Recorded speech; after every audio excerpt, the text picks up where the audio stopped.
Bonjour à tous, bienvenue sur cette nouvelle vidéoconférence.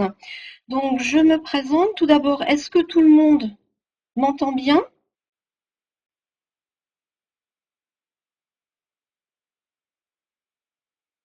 Ok, donc très bien. Donc je me présente, je suis Christine Briand, je suis donc ingénieure développement sur le bien-être à l'IFCE. Je suis également vétérinaire et j'ai une formation universitaire en biologie. Je travaille actuellement dans une équipe de recherche sur le comportement à l'INRA de Tournousy. Donc, le sujet d'aujourd'hui est en lien avec le bien-être des équidés et nous allons parler de l'exercice quotidien. Donc, je vais maintenant débrancher la caméra, pardon, et donc nous allons pouvoir y aller. Alors, tout d'abord, la conférence d'aujourd'hui va porter sur l'exercice quotidien des chevaux et nous allons aborder à la fois l'exercice des chevaux au travail et l'exercice en liberté. Alors, tout d'abord, quelques rappels d'éthologie avant de parler plus précisément du sujet, parce que bien évidemment, le bien-être est en lien avec les connaissances que nous avons sur l'éthologie. Alors, en conditions naturelles ou semi-naturelles, les chevaux se déplacent en mangeant pas à pas ou se déplacent pour accéder à des ressources comme les aliments, l'eau ou l'abri. Et ceci pendant environ 16 heures par jour. Alors, vous avez sur le deux graphiques, un graphique de gauche qui représente le budget temps sur 24 heures de chevaux de Przewalski en été et le graphique de droite qui représente ce même budget temps pour des juments de race Camargue en été. Donc le budget temps, je le rappelle, c'est le pourcentage de temps consacré à chacune de leurs activités par les chevaux, en l'occurrence là, pendant 24 heures. Alors, on voit sur ces graphiques tout d'abord que l'activité mange en se déplaçant, donc qui est en bleu foncé sur le graphique et qui est représentée par les flèches jaunes, représente la majeure partie de l'activité, avec dans un cas un petit peu moins de 50% du temps et dans l'autre cas plus de 50% du temps. On voit également une autre activité qui est intéressante, c'est l'activité déplacement au pas, au trot ou au galop, donc qui est représentée sur le camembert par la partie jaune et fléchée par les flèches bleues, qui représentent environ 10% du temps. Donc il faut bien se rappeler du temps respectif de ces deux activités quand on va envisager le budget temps du cheval. Alors, les distances parcourues au cours de ces déplacements, donc pour les chevaux férots, qui sont des chevaux domestiques revenus à l'état sauvage, elle est en moyenne de 16 km par jour. Donc ça, c'est issu d'une publication, mais il y a d'autres publications qui peuvent donner d'autres distances un peu différentes. Et en fait, donc on a des minima et des maxima de 8 à 23 km. Et en l'occurrence, là, l'étude avait lieu sur une parcelle de 16 hectares. Alors maintenant, puisque l'on parle de bien-être, je pense qu'il est quand même important de rappeler ce qu'est le bien-être pour ceux qui n'ont pas assisté aux précédentes conférences. Donc, le bien-être, donc nous avons une définition scientifique qui a été acceptée par l'ANSES en 2014. C'est un état de complète santé mentale et physique de l'animal. Donc, ce qui signifie que l'animal, et notamment le cheval, est un être sensible, non seulement physiquement, mais également mentalement. Donc, état qui découle de la satisfaction de ses besoins physiologiques et comportementaux essentiels et de ses capacités à s'adapter à son milieu.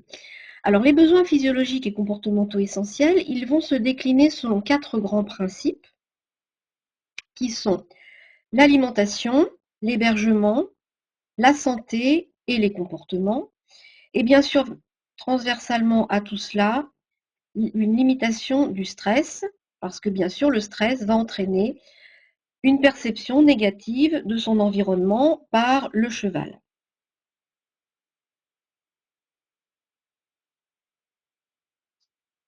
Alors, j'essaye de passer la diapo suivante, mais ça ne passe pas. Alors, ça y est. Alors, Quelle est la place de l'exercice au sein du bien-être? Donc, lorsque l'on regarde ces 4 grands principes, on constate que l'exercice contribue largement au respect des grands principes du bien-être, puisqu'en effet, il va intervenir au niveau de l'hébergement, puisque les critères de bien-être demandent que le cheval puisse se déplacer volontairement, sans contrainte. Ils vont également participer à la bonne santé, on va voir un petit peu plus précisément à quoi ça correspond, et il va également correspondre à la possibilité d'exprimer les comportements normaux de l'espèce. Et il va bien sûr contribuer à la limitation des stress. Alors c'est un petit peu long à charger entre les diapos parce que je pense qu'il y a beaucoup de photos. Voilà. Bon,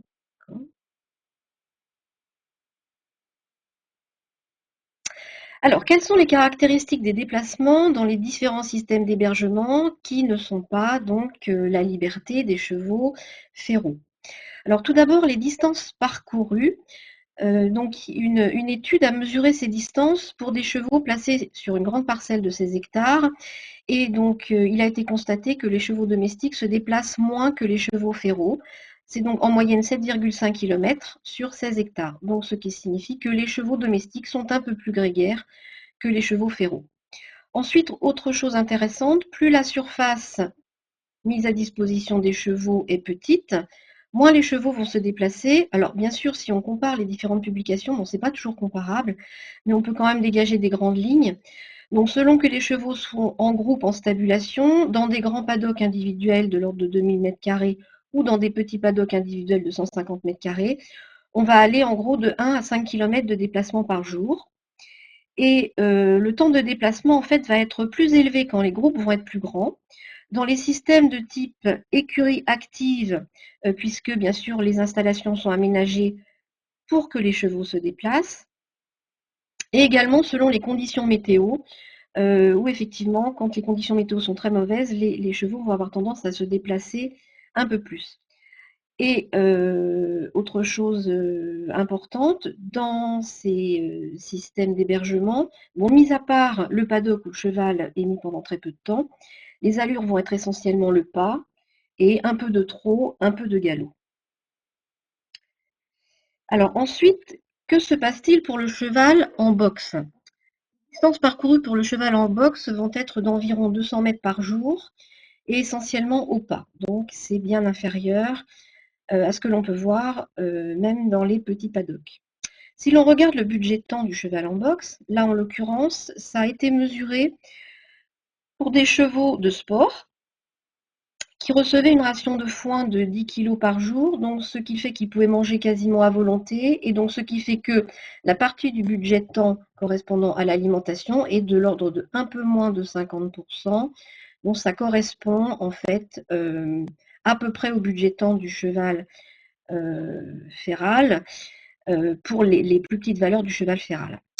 Et si l'on regarde les déplacements pas trop galop, bien évidemment, c'est très réduit par rapport au cheval en liberté, mais c'est un peu compensé par la partie travail, donc qui est là en vert clair sur le graphique et qui représente un petit peu moins de 10% du temps du cheval. Alors par contre, effectivement, les déplacements lors du travail, on va le voir, sont essentiellement des déplacements répartis à peu près de façon égale entre le pas, le trot et le galop. Donc c'est beaucoup plus intense que lorsque le cheval est en liberté et se déplace volontairement. Alors pour les chevaux au travail justement, donc quelles sont les distances parcourues? Donc là c'est pareil, c'est issu de 2 études, hein, il y en a bien d'autres, mais j'ai choisi celles-là parce qu'elles étaient assez complètes. Lors du travail monté, le cheval va parcourir en moyenne 7 km par heure. Donc dans l'étude en question, ça allait de 2,5 à 11 km. Bon là, on ne parle pas du cheval de randonnée qui peut parcourir plus de 20 km par jour. C'est le cheval monté au travail, obstacle ou plat. Sur un marcheur ou un tapis, c'est de 4 à 6 km par heure. Mais voilà, les allures sont à peu près réparties de façon égale entre le pas, le trot et le galop, sauf pour le tapis ou le marcheur, où il n'y a pas de galop. Alors, donc maintenant, donc on voit donc que, on se pose la question, bah, en fait, est-ce que le travail est suffisant pour le travail seul est suffisant pour satisfaire les besoins comportementaux des chevaux et est-ce que l'exercice en liberté est nécessaire? Donc tout d'abord, pourquoi ne pas mettre les chevaux en liberté? Bon, il y a un certain nombre de réticences qui peuvent être justifiées d'ailleurs.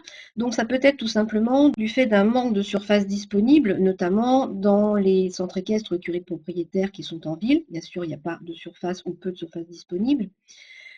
L'autre argument invoqué, c'est bien évidemment le risque de blessure du cheval.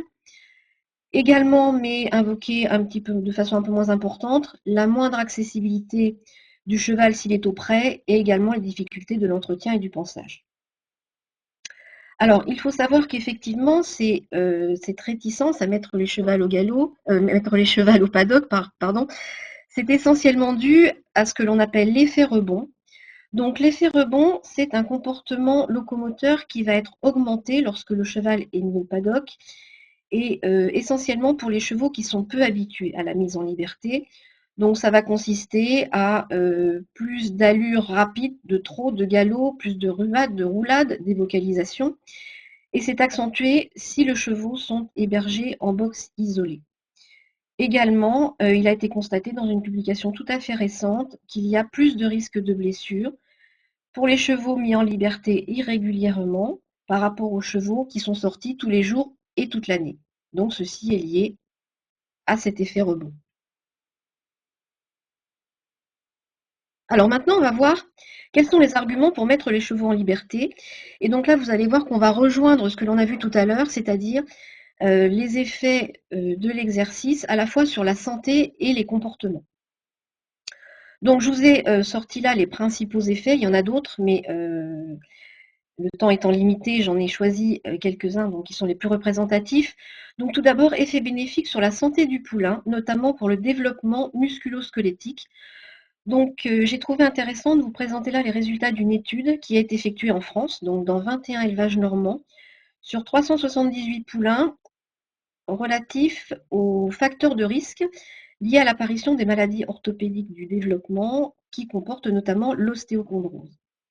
Et en fait, les auteurs ont vu dans cette étude épidémiologique que les risques étaient accrus du fait de raisons, d'une part génétiques, donc notamment d'un effet race. La croissance est un facteur de risque, donc les plus grands chevaux à croissance plus rapide ont plus de risques d'avoir ce genre de problème pathologique. Également, risque lié au changement de l'eau au cours des premiers 6 mois d'âge du poulain. Et on voit apparaître enfin comme facteur de risque l'exercice, notamment la fréquence des sorties. Ainsi, les poulains qui ne sont pas sortis quotidiennement ont pratiquement 2,3 plus de risques d'avoir des maladies orthopédiques de développement que les poulains qui sont sortis quotidiennement ou qui sont élevés à l'extérieur. Et il faut également lier ça à la taille des pâtures, mais là c'est plutôt dans l'autre sens, c'est-à-dire que les poulains qui sont élevés dans de trop grandes parcelles ont plus de risques de voir l'apparition de ces pathologies par rapport aux poulains qui sont élevés sur les plus petites parcelles, et ça évolue avec l'âge des poulains. Par exemple, un poulain en dessous de 15 jours ne devrait pas être mis dans une parcelle de plus de 1 hectare. Alors ensuite, les effets bénéfiques sur la santé, on les voit également sur le système musculaire et sur le système digestif. Donc l'exercice quotidien va limiter les risques de rhabdomyolyse, donc vous connaissez peut-être cette affection plus sous le nom de coup de sang ou de myoglobinurie. Donc c'est une raideur musculaire associée à des difficultés locomotrices, de la sudation, du sang dans les urines, c'est grave. Et c'est favorisé par un repos confiné associé à un apport énergétique trop élevé et à un exercice modéré à fort. Autre effet bénéfique sur la santé, c'est sur le système digestif où en fait l'exercice en liberté, là l'étude en question a été faite sur des chevaux qui travaillaient et qui allaient ou pas au pré tous les jours. Donc l'exercice va limiter les risques d'impaction, c'est-à-dire de bouchons dans l'intestin. Et donc les auteurs ont constaté que ceci était associé à une diminution du volume et de l'eau dans les crottins et à une diminution de la motilité intestinale. Alors maintenant, on va voir les effets sur le comportement des chevaux. Donc tout d'abord, première chose, une comparaison du cheval qui ne sort pas du box et du cheval qui travaille, donc c'est ce que j'ai appelé confinement. Donc une étude a comparé les effets de différents types de travail, donc soit 1 heure d'équitation, 1 heure dans un marcheur, 1 heure sur un tapis roulant, 1 heure dans la prairie et cheval confiné au box. Et là, donc, on a des effets sur différents types de comportements. Alors, l'activité au box est supérieure pour les chevaux qui sont confinés. L'effet rebond est supérieur pour les chevaux qui sont confinés et inférieur pour les chevaux qui vont ne serait-ce qu'1 heure en prairie. Et on a également des effets sur les comportements en main, avec plus de comportements indésirables dans le lot confinement et plus de mauvaises réponses aux demandes du cavalier, également dans le lot confinement. Alors, il y a également des études qui ont comparé le cheval au travail, donc ce qui est appelé là sur cette diapositive exercice seul, et le cheval qui travaille et qui va également en liberté. Donc tout d'abord, en préliminaire, il faut rappeler que en matière de comportement, les restrictions en matière d'espace d'exercice associées à l'isolement social, ça va augmenter le risque de stéréotypie, encore appelée tic. Donc je développerai ce sujet dans une future webconférence. Alors, pour en revenir donc au texte de la diapo, donc ces études, plusieurs études, ont été réalisées sur des chevaux de compétition qui, en plus du travail, avaient la possibilité de sortir 2 heures en liberté par jour. Donc, on a des différences importantes sur les comportements. Tout d'abord, sur le comportement au box. Le lot qui donc n'est pas mis en liberté montre plus d'activité, plus d'agressivité envers les chevaux et les autres chevaux, pardon, et plus de stress. Ce lot qui ne sort pas en liberté a également un effet rebond supérieur. Et au travail, ce lot qui ne sort pas en liberté montre moins de motivation, le besoin d'une phase de travail plus longue et plus de défense. Complément d'information par rapport à ces études. Vaut-il mieux mettre le cheval en liberté avant ou après le travail? Donc là encore, cette étude a comparé ces deux situations. En fait, quand le cheval est mis en liberté avant le travail, on va avoir des effets favorables au moment du travail, c'est-à-dire qu'il va être plus calme, il va être plus concentré et il aura besoin d'une durée de travail moins longue. Au contraire, s'il est mis en liberté après le travail, on aura un effet rebond moins important, donc moins de risque de blessure. Donc là, en l'occurrence, il faut vraiment adapter ces résultats au cheval en fonction du comportement qu'il a et faire au mieux en fonction de ce qu'il exprime. Alors, en conclusion maintenant, ah non, pardon, j'ai encore une diapo. Là, c'était pour vous montrer, en fait, ce sont de toutes nouvelles études, donc je pensais que c'était vraiment intéressant d'élargir le champ à ces recherches-là. Toutes nouvelles études qui demandent aux chevaux quelles sont leurs préférences. Et en fait, ceci teste en fait les émotions des chevaux, à savoir ce qu'ils préfèrent plus ou moins. Et donc là, il y a deux types de tests qui sont faits. Des tests en conditionnement opérant où en fait on demande aux chevaux de travailler, c'est-à-dire par exemple pousser sur une manette pour avoir un aliment ou pour pouvoir sortir dehors.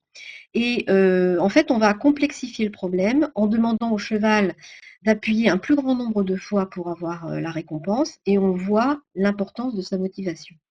Et puis les tests de choix, où là, on va proposer au cheval, en général dans ce qu'on appelle un dispositif en Y, où il a le choix de choisir d'aller de deux côtés, de choisir deux choses, et donc il va du côté qu'il préfère. Alors dans les tests en conditionnement opérant, en fait, il a été proposé aux chevaux soit de l'alimentation, soit de sortir tout seul en liberté dans un grand paddock, soit de sortir en liberté dans un petit paddock mais avec un congénère. Les chevaux préfèrent l'alimentation hein, devant les deux autres possibilités, 3 ou 4 fois plus. Alors ensuite, si on leur propose des tests de choix, donc sur la gauche de la diapositive en bas, retourner dans son box ou aller travailler au marcheur, donc ça c'est un choix simple, hein, le cheval préfère retourner dans son box. Si on demande au cheval, toujours dans un choix simple, s'il préfère retourner dans son box ou aller en liberté dans un grand paddock, il préfère aller en liberté dans un grand paddock. Un choix un petit peu plus compliqué, ou alors là, on va tester la durée pendant laquelle il souhaite rester en liberté. En fait, il va choisir de rester plus longtemps dans le paddock où il est avec les congénères. Donc là, on voit bien la préférence des chevaux pour la compagnie de ses congénères. Voilà, donc en conclusion de cette présentation, ce qu'il faut retenir, donc si on met sur cette flèche du moins bien au mieux, donc bien sûr le moins bien, bah, c'est le confinement au box. Le mieux, c'est le travail plus la sortie en liberté ou bien sûr le cheval en pâture en permanence. Et avec des congénères, bien sûr, c'est encore mieux, le travail sans liberté étant à peu près au milieu. Donc ce qu'il faut surtout bien retenir lorsqu'on parle de bien-être, c'est toujours observer son cheval. Bien sûr, on va lui proposer des choses pour essayer d'améliorer son bien-être, mais toutes ces modifications que l'on va proposer doivent vraiment apporter des améliorations visibles sur le cheval. Si ce n'est pas le cas, bah, effectivement, c'est qu'on n'a pas choisi la bonne option et qu'il faut essayer d'en chercher une autre. Le cheval, en fait, nous dit ce dont il a besoin.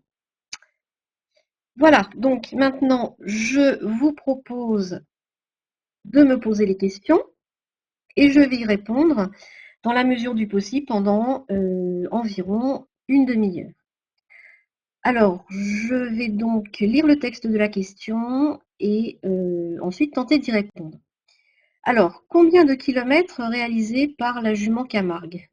Alors là, en l'occurrence, dans la publication que je vous ai citée tout à l'heure en introduction, en fait, il y avait pas de, c'était uniquement les budgétants qui étaient cités. Donc, les distances parcourues, elles vont dépendre de plein de choses, hein. Elles vont dépendre de la nourriture disponible, elles vont dépendre du temps, comme je vous l'ai dit tout à l'heure. Elles vont dépendre du groupe. Donc, en fait, bon, en moyenne, une dizaine de kilomètres, hein, mais voilà, ça peut aller jusqu'à 20 kilomètres par jour, je pense, sans problème. Alors, question numéro 2. Y a-t-il des tiques propres au cheval vivant au pré? Alors, normalement, alors, il n'y a pas de. Alors, il y a une future, enfin, deux webconférences qui sont prévues, vous allez voir tout à l'heure, sur les stéréotypies, donc on en parlera plus en détail. Il n'y a pas de stéréotypie chez les chevaux qui vivent dans les conditions naturelles ou semi-naturelles.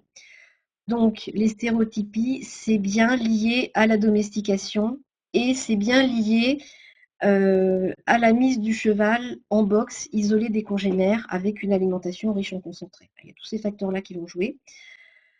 Donc, normalement, un cheval qui est élevé en pâture ne devrait pas présenter de stéréotypie.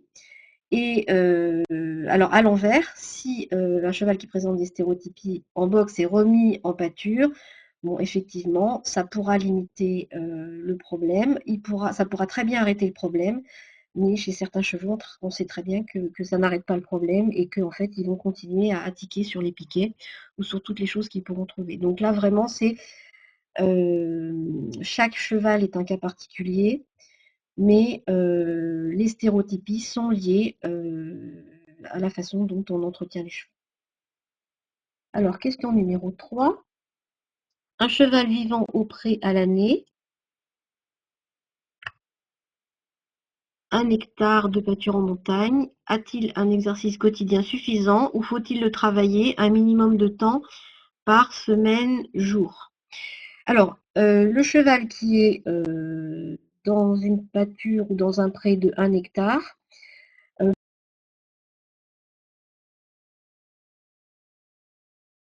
il va se déplacer en fonction de ses besoins. Par contre, en fonction du travail que vous souhaitez faire avec le cheval, je dirais c'est plutôt pour entretenir la musculature du cheval, entretenir son éducation et son dressage. Bon, bien sûr, plus le travail est régulier, mieux c'est. Mais pour le bien-être du cheval, pour un cheval qui a une pâture de 1 hectare à sa disposition, non, il n'est pas nécessaire de le faire travailler. Alors, question numéro 4.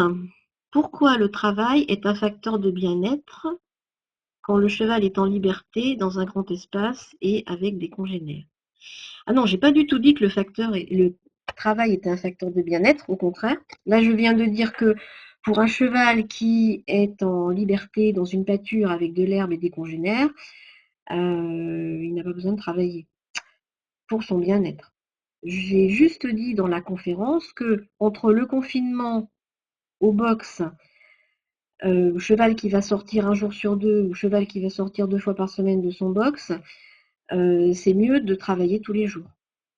Mais bien évidemment, le travail n'est pas un facteur de bien-être pour le cheval qui est en pâture.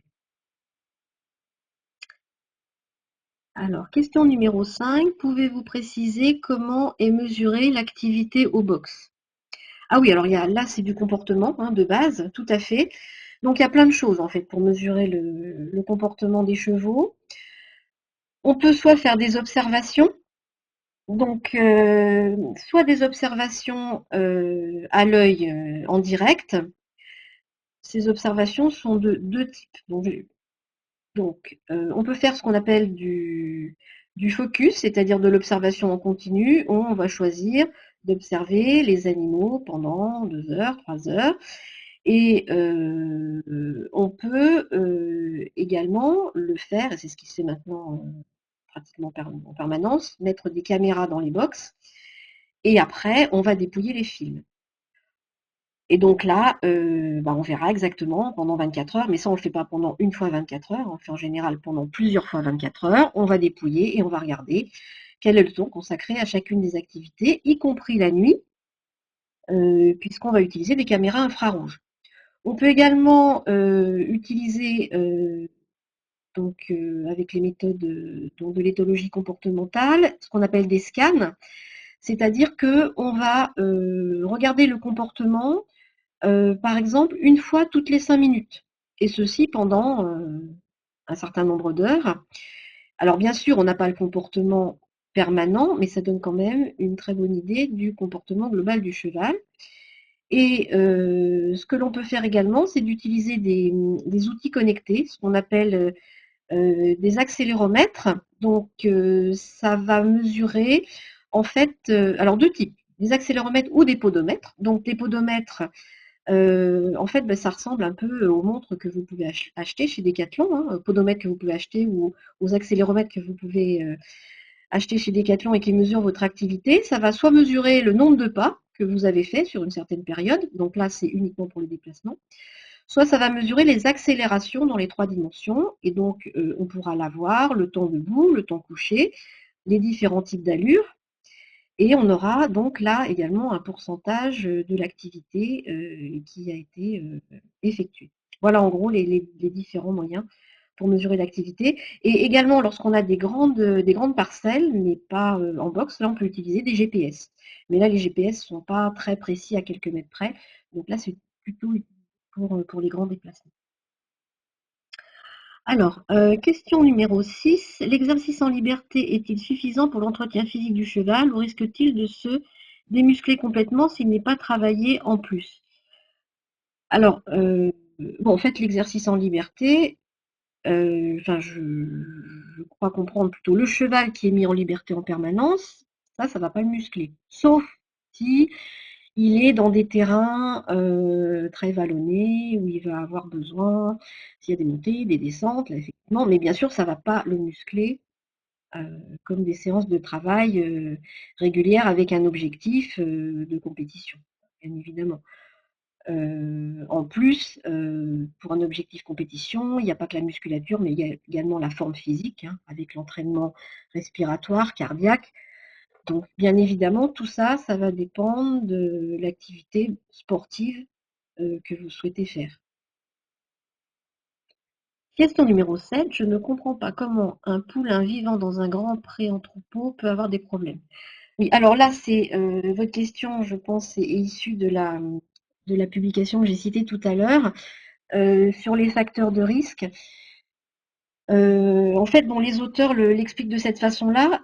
En fait, un petit poulain, donc lorsque les chercheurs ont regardé les déplacements des chevaux, lorsque je vous ai dit tout à l'heure, en moyenne 7 km, mais ça peut aller jusqu'à 20 km, ils ont également mesuré les déplacements de juments suités et donc ils ont mesuré les déplacements des poulains et ils ont vu que les poulains parcouraient exactement la même distance que leur mère. Donc on comprend que si un tout petit poulain est mis dans une très grande pâture, donc là en l'occurrence, les conseils des auteurs, c'était ils avaient vu qu'il y avait plus de risques de blessures, mais bon, effectivement, c'est une étude épidémiologique avec des statistiques derrière. Mais en fait, il y avait plus de risques d'avoir des blessures sur les petits poulains quand, avant 15 jours, ils étaient mis dans une pâture supérieure à 1 hectare.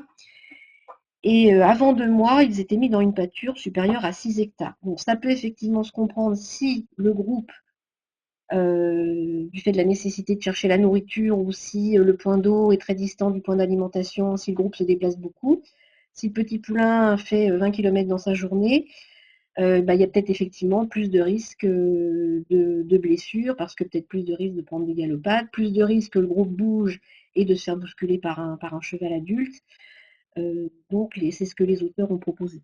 Mais effectivement, il y a des petits poulains qui sont dans des grandes pâtures et qui n'ont pas de problème physique. Et c'est pas parce que les facteurs de risque sont augmentés que tous les chevaux auront ces problèmes-là. Hein, là encore, il y a plus de risques d'eux. Mais effectivement, c'est pas pour ça que les risques vont être constatés.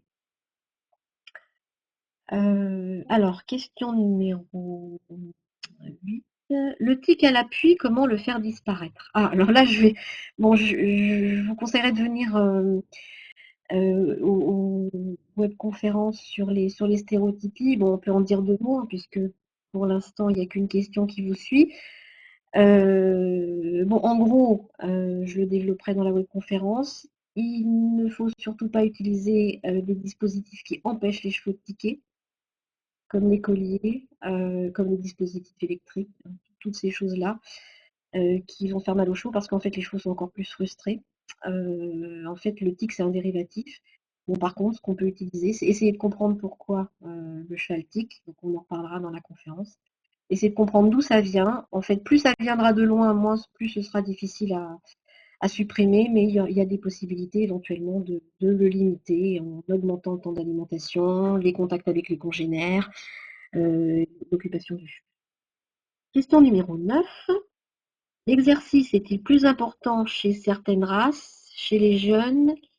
Quelle tranche d'âge? Euh, alors, plus important chez certaines races, ça je sais pas. Bon, en fait, il est certain qu'il y a des races de chevaux qui, spontanément, du fait de leur tempérament, vont avoir plus de locomotion et vont avoir besoin de se déplacer plus. Donc, effectivement, mais c'est aussi important. Alors, bon, quelle tranche d'âge? Oui, c'est important, effectivement, très important pour les jeunes. Bon, il a été montré que des jeunes chevaux de 3 ans qui étaient en pâture et qui rentrent au box pour être débourrés, pour travailler, ils expriment un certain stress, hein, ça a été mesuré par le comportement, par les paramètres cardiaques. Donc, c'est aussi la transition qui est importante. Donc, et un jeune cheval, effectivement, s'il était habitué à la pâture, bien évidemment, c'est hyper important qu'il puisse accéder à la liberté. Mais c'est important pour tous les chevaux, quel que soit leur âge, même s'ils ne bougent pas. Le fait de sortir en liberté, ça leur permet de changer d'air, ça leur permet de voir d'autres choses, ça leur permet d'avoir des occupations, d'occuper leur attention. Et donc, quel que soit l'âge et l'activité, même si le cheval ne bouge pas, c'est bien. Question numéro 10. Quelle durée d'exercice quotidien pour un cheval islandais de 20 ans? Alors, là, bon, je ne vais pas donner de cas particulier, parce que effectivement, là encore, c'est le cheval qui va vous dire ce dont il a besoin. Alors, je ne sais pas si par durée d'exercice quotidien, vous entendez travail ou sortir en liberté. Bon, là encore, c'est le cheval qui va vous le dire. Si c'est la liberté, bon, bah, être dehors 24 heures sur 24, très bien pour un cheval, même de 20 ans, s'il a tout ce qu'il faut au point de vue abri, lecture. Pour l'exercice quotidien, c'est pareil, ça dépend si l'entraînement a été continué régulièrement, en matière de travail, hein, je veux dire. Ça dépend quel type d'exercice, si c'est de la balade, et c'est lui qui vous le dira en fonction, éventuellement s'il a de l'arthrose, si vous voyez qu'il enchaîne ou pas, qu'il est motivé ou pas au travail. Bon, là encore, tout est question d'observation du cheval, et c'est le cheval qui vous dit si ça lui convient ou pas. Quelles sont les conditions idéales de bien-être? Ouf, alors là, c'est tout le bien-être du cheval en fait qu'il faut résumer. Bon, En fait, pour un cheval qui a été élevé dans des conditions normales, hein, je dirais, qui a pas été reclus, confiné au box pendant des années, les conditions idéales, c'est se rapprocher le plus du budget temps naturel. Donc ça veut dire pouvoir manger une grande partie du temps, donc de l'herbe ou du foin, donc pouvoir manger au moins 12 heures par jour. Donc ça veut dire quasiment foin à volonté. Ça veut dire avoir des contacts avec les congénères et ça veut dire pouvoir se déplacer en liberté sans contrainte. Bien sûr, les chevaux qui sont confinés au box depuis des années, quand on les met au paddock, il y en a certains qui sont tellement plus habitués, qui sont hyper stressés, qui ont peur. Mais là, c'est encore un autre problème. Alors, question numéro 12. Le paddock Paradise remet-il les chevaux en mouvement? Alors, oui, en fait, bon, entre Paddock Paradise et écurie active, c'est pas tout à fait la même chose, mais bon, globalement, ce sont des systèmes qui sont destinés sur des assez petites surfaces à permettre aux chevaux de bouger. Donc, effectivement, alors ça peut être sur certaines périodes de l'année, hein, parce que souvent ces systèmes sont ouverts sur de grandes pâtures. Mais en fait, c'est organisé de façon à ce que les chevaux soient obligés de bouger pour aller d'une activité à l'autre. Donc, par exemple, l'aire d'affouragement ne sera pas à côté de l'eau, l'aire de repos ne sera pas non plus à côté de l'aire d'affouragement. Ils auront des chemins obligatoires à passer pour aller d'un endroit à l'autre. Donc, effectivement, dans les écuries actives, ça a été mesuré, les chevaux font en moyenne 6 km par jour. Mais là, c'est pareil, hein, c'est des moyennes. Donc c'est fait pour permettre aux chevaux de bouger sur des petites surfaces et d'être en groupe. Quels sont les comportements qui sont regroupés sous le terme activité au box, locomotion uniquement, ou y en a-t-il d'autres? Non, non, activité au box, en fait, ça peut être tout ce que le cheval va faire dans le box, c'est-à-dire fourrager, ça peut être s'il a euh, des, des congénères à côté, interagir avec les congénères. Ça peut être se rouler, ça peut aussi être des comportements qu'on ne souhaiterait pas, comme gratter, comme piquer. Donc c'est tout ce que le cheval peut faire dans un box. En fait, il ne peut pas faire énormément de choses dans un box. Question 14. Quelle doit être la surface minimum d'un paddock prêt pour qu'il ne soit pas nécessaire de faire travailler un cheval, en particulier s'agissant d'un cheval âgé? Bon, il n'y a pas de surface minimum pour cette question-là. Ce qu'on a, c'est ce qu'on retrouve dans la bibliographie, c'est plutôt des surfaces minimum pour les chevaux en groupe, où en fait on se rend compte qu'à partir de 300 mètres carrés, en dessous de 300 mètres carrés par cheval, on a plus d'interactions négatives. Mais en fait, bon, il faut que le cheval puisse se déplacer à sa convenance. Donc c'est sûr que, bon, par exemple en Suisse, ils ont ce qu'ils appellent des box terrasses. Euh, Où en fait, je crois que la terrasse, elle doit faire 30 mètres carrés. Donc, bon, l'idéal, c'est que le cheval puisse se déplacer aux trois allures selon ses besoins. Alors, pour un cheval âgé, il faut faire aussi attention à ce que la surface soit pas trop importante s'il a de l'arthrose et qu'il doit aller d'un point à un autre de la pâture. Mais bon, même si effectivement il n'y a que 1000 à 2000 mètres carrés, ça peut tout à fait suffire, hein. Le cheval, bien sûr, a de l'alimentation en conséquence. Euh, Alors, question de physiologie, est-ce que le fait de marcher permet d'activer un système de pompe qui est nécessaire à la bonne circulation du sang? Alors là, je suis physiologiste, mais de la reproduction. Donc, bon, ce qui est sûr, c'est que l'activité physique, et notamment la pompe, c'est le cœur, hein, en fait, hein. Donc, l'activité physique, ça va activer euh, pour que les muscles puissent être réveillés et pour que les poumons puissent être approvisionnés. Mais en fait, le cœur, quand le cheval va se déplacer, va battre un petit peu plus vite.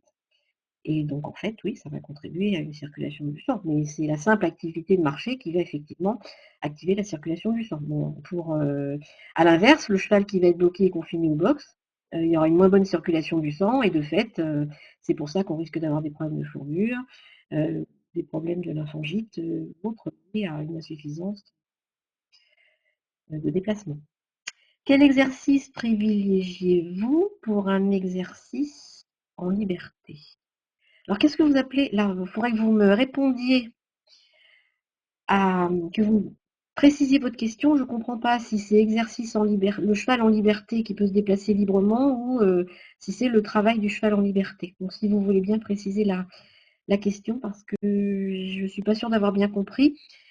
Question 17. Pardon, je reformule ma question. Les jeunes en pâture 24 heures sur 24 se déplacent-ils plus ou à allure plus rapide que les chevaux adultes matures? Ah, j'ai une PS de 5 ans qui se déplace, pense énormément par rapport à ma selle français de 12 ans. Ah oui, d'accord. Les jeunes en pâture se déplacent-ils plus ou à allure plus rapide? Bon, je pense que c'est plutôt lié au comportement. Bon, effectivement, bon, il y a comme je disais tout à l'heure, il y a des races qui ont un tempérament plus actif, donc qui vont se déplacer plus et à allure plus rapide.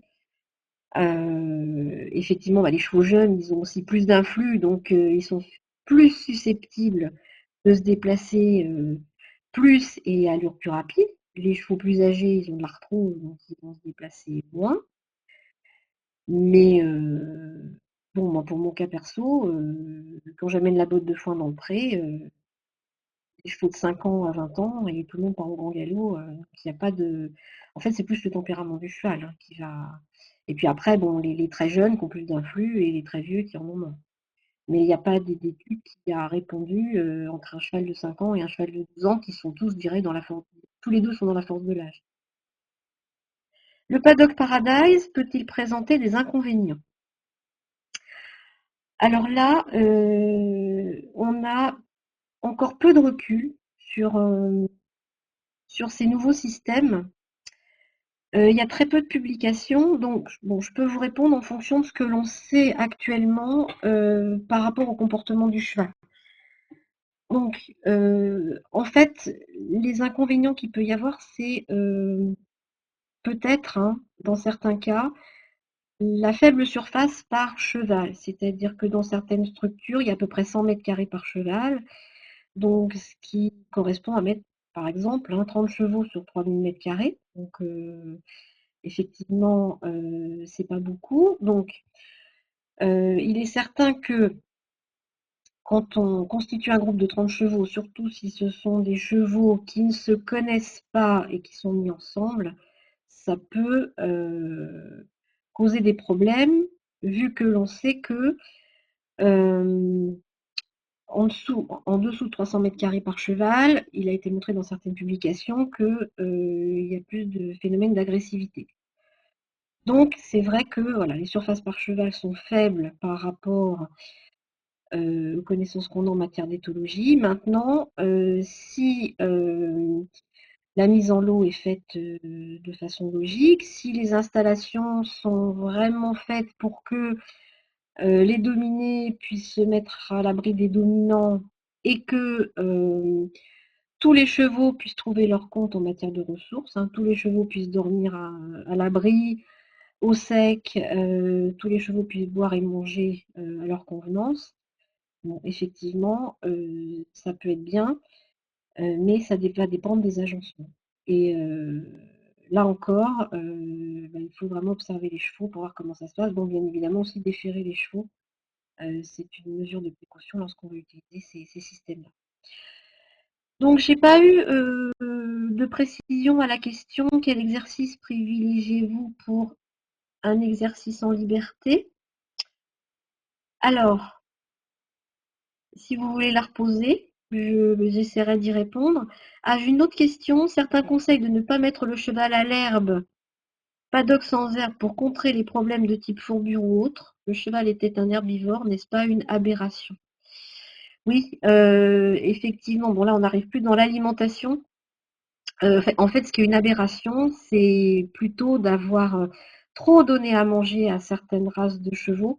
Donc, notamment, bon, si on prend les poneys, par exemple, certains poneys de race rustique d'Angleterre, de Grande-Bretagne. Donc c'est des races rustiques qui se nourrissaient de quasiment rien, hein, sur la lande déserte, qui marchaient beaucoup. Et donc ces chevaux-là, dans nos systèmes, on leur donne à manger du concentré. Effectivement, ils grossissent, ils grossissent. On cause des désordres métaboliques et on cause de la fourbure. Alors effectivement, pour ces chevaux-là, il faut les mettre au régime. Et le problème, c'est que si on les met sur un paddock sans herbe, ils vont être frustrés en matière de temps d'alimentation. Donc pour ces chevaux-là, il faut quand même qu'ils puissent manger 12 heures par jour.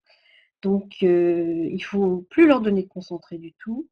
Et après, adapter leur ration. On peut très bien leur donner un foin récolté tard, donc qui sera très peu riche, qui sera très ligneux, et donné dans des systèmes qui vont ralentir l'alimentation, comme des filets ou des bacs. Et de ce fait, le cheval ne sera pas frustré et il aura un apport énergétique très pauvre. Mais en fait, la fourbure, c'est une maladie de la civilisation. Question numéro 20, si ce n'est pas hors sujet, le travail entraînement en liberté, sinon je pense qu'il se déplace à son rythme. Ah, le travail en liberté. Le travail en liberté, après, bon, il n'y a pas de. C'est comme le travail en longe, hein, ou le travail monté. Ça dépend ce qu'on fait faire au cheval. Ça dépend si c'est vous qui lui demandez de faire un certain nombre de choses. Ça dépend si vous le regardez travailler. Non, il n'y a pas de recommandation sur le temps de travail. Ce qui compte, c'est ce qu'on fera faire au cheval, ce qu'on va lui demander et quelle est sa motivation. Alors, question 21. Pourquoi les chevaux en boxe ont-ils les pieds engorgés et pas les chevaux vivants au pré? Est-ce lié à l'exercice? Oui, absolument. C'est lié à l'exercice. C'est ce que j'expliquais tout à l'heure. C'est-à-dire que le cheval qui est au boxe, il va avoir une circulation du sang ralentie. Et donc, de fait, un moins bon retour sanguin vers le cœur qui se passe par les petits vaisseaux lymphatiques. Et donc, de fait, les liquides vont s'accumuler au niveau des vaisseaux lymphatiques des membres. Donc, du coup, ça va induire un gonflement des membres. Donc les chevaux qui vivent au pré, ils marchent suffisamment et là donc pour le coup, il n'y a pas d'engorgement, hein. Vous avez vu 200 mètres au box versus, en moyenne, 4-5 km au pré. Donc on comprend tout de suite la différence. Pour un cheval qui, au naturel, parcourra 15 km. Si moins de 300 mètres carrés par cheval, augmentation des interactions négatives par rapport à une surface supérieure ou plus d'un... Oula, je recommence la question. Si moins de 300 mètres carrés par cheval, augmentation des interactions négatives. Ou plus d'interactions négatives que positives? Non, plus d'interactions, tout à fait. Il y a plus d'interactions négatives quand on a une surface de moins de 300 mètres carrés. Et alors, il me semble dans la publication, je n'ai pas été revoir, mais il n'y avait pas trop de différence dans les interactions positives. C'était essentiellement dans les interactions négatives. Voilà, donc je crois qu'il n'y a plus de questions. Donc on va conclure. Donc, si vous voulez en savoir plus sur tous ces sujets, donc vous pouvez toujours aller voir les fiches Wikipédia sur le site de l'IFCE, dont la collection s'agrandit de jour en jour. Il y a également le livre et le DVD sur l'éthologie du cheval. Et il y a également le blog Comportement et bien-être que nous tenons avec ma collègue Marianne Vidamant, qui travaille sur le comportement, où on met régulièrement en ligne des synthèses d'articles scientifiques. Donc c'est en direct. Quand il y a des articles qui nous paraissent intéressants, nous vous les rediffusons sous forme d'un petit résumé très simple à comprendre. Il y a également des informations sur des conférences et divers événements. Donc vous avez l'adresse sur la diapo. Ensuite, je vous donne les dates des prochaines webconférences sur les sujets comportement et bien-être. Donc, 2 conférences sur les principes de l'apprentissage. Malheureusement, la première est déjà complète, donc ça, c'est ma collègue qui vous présentera ça. Moi, je présente 2 conférences sur les indicateurs de bien-être le 23 février et le 9 mars, mais la première est complète. Donc en fait, c'est un sujet qui est c'est un sujet important, donc pour ça que je sépare en 2. Donc, pour ceux qui n'auront pas pu être à la première webconférence, je ferai un petit résumé. Vous pourrez aller de toute façon la télécharger sur le site.